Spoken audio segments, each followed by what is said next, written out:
সেদিক ঘুরতেছে, কিন্তু কুরআন পড়ার তৌফিক তাদের হয় না। আল্লাহ রাসূল সাল্লাল্লাহু আলাইহি ওয়াসাল্লাম হাদিসের মধ্যে বলেন যে ইযা মাতাল ইনসান ইনকাদা আমালুহু ইল্লা মিন সালাস, যখন মানুষ মারা যায় তার আমলের সমস্ত দরজা বন্ধ হয়ে যায়, কিন্তু তিনটা দরজা ছাড়া। তিনটা দরজা কি? একটা হলো সাদকাতুন জারিয়া, সদকায়ে জারিয়া। আপনি দুনিয়ার মধ্যে এমন কিছু করে গেছেন যেটা করে যাওয়ার পর থেকে মানুষ সেটার দ্বারা উপকৃত হচ্ছে, তো আপনি কবরে বসে সদকায়ে জারিয়া সব পাবেন।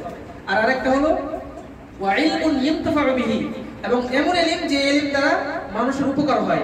আপনি কিতাব লিখে গেলেন অথবা ইলমের একটা দরস খুলে গেলেন যেটা দ্বারা মানুষের উপকার হইতেছে, এর সওয়াব কবর থেকে পাবে।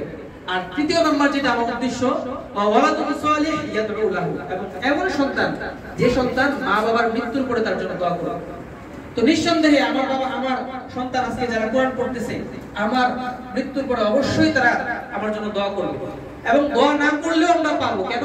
কারণ আমাদের মৃত্যুর পর আমরা যে একটু কষ্ট করছিলাম তাদের জন্য, একটু কষ্ট করে তাকে মাদ্রাসায় দিয়ে গেছিলাম, একটু কষ্ট করে টাকা উপার্জন করে এরকম তার পিছনে খরচ করছিলাম, তাকে কোরআন শিখিয়ে দিয়েছিলাম, এর বিনিময়ে ও দুনিয়াতে কোরআন পড়বে আর আপনি কবরে বসে বসে সওয়াব পাবেন। সুবহানাল্লাহ।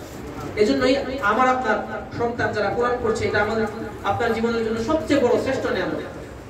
কিন্তু এই কোরআনের অলৌকিকতা, কোরআনের কি মুজিজা, এটা যদি একটা উদাহরণ দিলে আপনারা বুঝতে পারবেন। স্যার চলে আসলে আমি কথা শেষ করে দেব এবং উনি ইনশাআল্লাহ সবাইকে সবক দিয়ে দিবেন।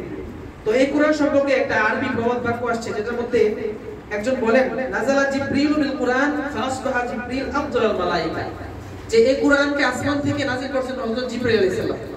আর এই কোরআনের মধ্যে সমস্ত ফেরেশতাগুলোর মধ্যে সর্বশ্রেষ্ঠ ফেরেশতা হলো হযরতে জিবরিল আলাইহিস সালাম। আমরা অনেকে জিবরাইল বলি, আসলে সহিহ উচ্চারণ হলো জিবরিল। হযরত জিবরাইল আলাইহিস সালাম কেন সে সর্বোত্তম সর্বশ্রেষ্ঠ হলো? কারণ ওনার দ্বারা আল্লাহ তাআলা আসমান থেকে আল্লাহ রাসূল সাল্লাল্লাহু আলাইহি ওয়াসাল্লামের কাছে। তারপরে এই আরবির মধ্যে আবার আসছে নাযালাল কুরআন আলা মুহাম্মাদিন ফাসারা সাইয়্যিদুল খালক। পৃথিবীর মধ্যে যত সৃষ্টিজীব আছে, এই সমস্ত সৃষ্টিজীবের মধ্যে সর্বশ্রেষ্ঠ সৃষ্টি হলো আমাদের নবী হযরত মুহাম্মদ সাল্লাল্লাহু আলাইহি ওয়াসাল্লাম। কেন হয়েছে? কারণ তার উপরে কুরআন নাযিল হয়েছে। এরপরে নাযালাল কুরআন আলা উম্মতি মুহাম্মদ, আমরা হলাম উম্মতি মুহাম্মদ, আমরা হলাম মুহাম্মাদের উম্মত, শেষ নবীর উম্মত। তো আমাদের মর্যাদা সমস্ত উম্মতের মর্যাদা থেকে সবচেয়ে বেশি। তো কেন? কারণ আমাদের নবীর উপরে ওই কোরআনটা নাযিল হয়েছে। তারপরে আসছে নাযালাল কুরআন ফি শাহরি রমাদান, যে এই কোরআন আমরা যে রমজান মাস, বিগত কয়েক মাস আগে আমরা রমজান মাস পার করে আসলাম। এই রমজান মাসে একটা ফরজ 70টা ফরজের দাম কি জন্য হয়েছে? মাসের কারণে না, বরং এই কারণে হয়েছে, কারণ এই মাসে কোরআন নাযিল হয়েছে।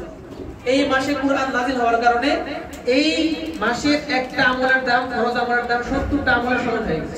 সুবহানাল্লাহ। এখন বলেন, বুঝেন যে কত গুরুত্বপূর্ণ